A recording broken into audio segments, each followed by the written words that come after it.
বাংলাদেশ সহ বিদেশি নাগরিকরা পশ্চিমবঙ্গের সরকারি হাসপাতালে আর বিনা পয়সায় চিকিৎসা পাবেন না। অর্থের বিনিময়ে তাদের চিকিৎসা পেতে হবে। রাজ্য সরকারের তরফ থেকে একটি গাইডলাইন প্রকাশ করে এমনটাই বলা হচ্ছে। দেখা যাচ্ছিল যে বাংলাদেশ সহ প্রতিবেশী দেশের নাগরিকরা পশ্চিমবাংলায় কলকাতায় চিকিৎসা করাতে আসছিলেন, বিনা পয়সায় তারা চিকিৎসা করিয়ে চলে যাচ্ছিলেন। পশ্চিমবঙ্গের বা ভারতের নাগরিক নন তারা, অথচ বিনা পয়সায় চিকিৎসা পাচ্ছিলেন তারা। সরকার আর এই পরিষেবা বিদেশি নাগরিকদের ক্ষেত্রে দেবে না, তবে সরকারি কাজে আসা বিদেশি নাগরিকদের ক্ষেত্রে এই নিয়ম প্রযোজ্য হবে না। এই বিষয়েরও বিস্তারিত জানবো। আমাদের সঙ্গে রয়েছে আমাদের প্রতিনিধি রাজীব। রাজীব, দেখো যেমনটা জানা যাচ্ছে যে ভিন দেশের বাসিন্দাদের আর বিনা পয়সায় চিকিৎসা দেবে না রাজ্য সরকার, এমনই একটি গাইডলাইন প্রকাশ করা হয়েছে। বিস্তারিত কি জানা যাচ্ছে? দেখো, প্রথমেই বলি যে আমাদের রাজ্যের যেন মানুষ তারা বিনা পয়সায় সরকারি হাসপাতালগুলোতে চিকিৎসা পান এবং একদম তাদের জন্য কোনো পয়সা লাগে না। স্বাস্থ্যসাথী কার্ড থাকলেই তারা বিনা পয়সায় যে কোনো সরকারি হাসপাতালে চিকিৎসা করতে পারবেন। আমাদের রাজ্যের পাশাপাশি ভারতবর্ষের যে কোনো আমাদের দেশের নাগরিকরা এই সুবিধা পাবেন। কিন্তু ইদানিং দেখা যাচ্ছে যে বাংলাদেশ এবং আশেপাশের যে প্রতিবেশী দেশগুলো আছে সেখানকার মানুষরা চলে আসছেন এবং তারা এখানে চিকিৎসা করিয়ে যাচ্ছেন। বিশেষ করে কলকাতার বিভিন্ন সরকারি হসপিটাল, মেডিকেল কলেজে তারা চিকিৎসা করছেন। এছাড়া পশ্চিমবঙ্গের বিভিন্ন প্রান্তে যে বড় বড় হসপিটালগুলো রয়েছে সেখানে এসে বিনা পয়সা তারা চিকিৎসা নিচ্ছেন। তো এই বিষয়টা রাজ্য উদ্বিগ্ন, কারণ তাদের প্রতিবেশী যে রাজ্যগুলো আছে, বিশেষ করে বাংলাদেশের প্রচুর মানুষ তারা কলকাতায় আসেন চিকিৎসা করাতে এবং বেশিরভাগ ক্ষেত্রেই তারা তাদের বিভিন্ন হসপিটালে যখন বেসরকারি হসপিটালে যখন আসছেন তাদের রেফারও করে দেওয়া হচ্ছে সরকারি হসপিটালে। তো এই একটা অসাধু চক্র করে উঠেছে। এই সমস্তগুলো সরকারের নজরে আসার পর সরকার যেতে সিদ্ধান্ত নিয়েছে যে বিদেশি নাগরিক অর্থাৎ বাংলাদেশ বলো বা প্রতিবেশী দেশগুলো যেখানে রয়েছে সেখানকার মানুষ কলকাতায় যদি চিকিৎসা করাতে আসেন সরকারি হাসপাতালে, তাদের টাকা দিয়ে চিকিৎসা করাতে হবে, পরিষেবা তারা বিনামূল্যে পাবে না।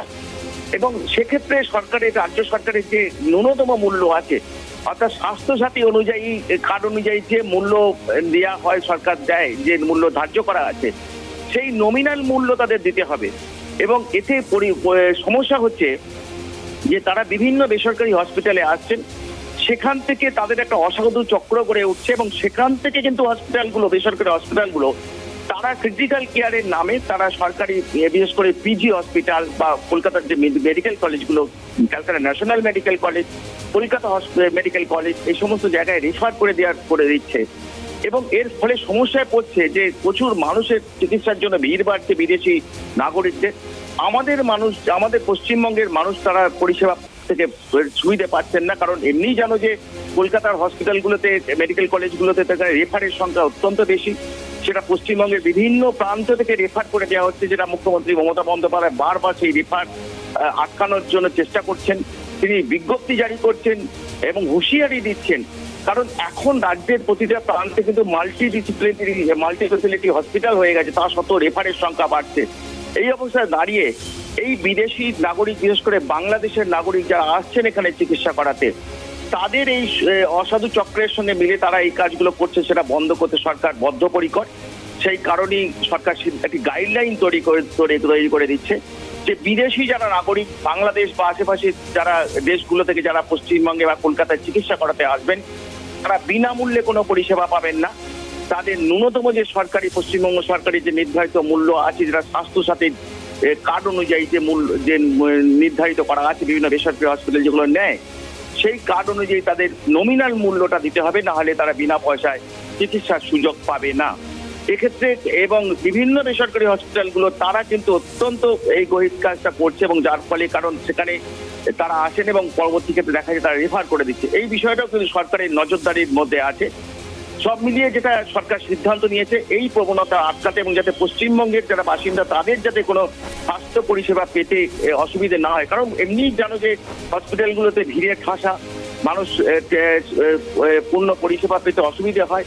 সেই জায়গায় যদি বিদেশিরা এসে এখানে চিকিৎসা করেন সমস্যাটা আরো জটিল আকার নেবে এবং সেই কারণেই রাজ্য সরকারের এই সিদ্ধান্ত। অনেক ধন্যবাদ রাজীব আমাদের সঙ্গে থাকার জন্য। আপনাদের আরো একবার জানিয়ে রাখি, এবার থেকে আর পশ্চিমবঙ্গের হাসপাতালগুলিতে বিনা পয়সায় চিকিৎসা পাবেন না ভিন দেশের বাসিন্দারা। পাশাপাশি এটাও জানানো হয়েছে যে সরকারি কাজে ভিন দেশের বাসিন্দারা এখানে এলে তাদের ক্ষেত্রে এই নিয়ম প্রযোজ্য নয়।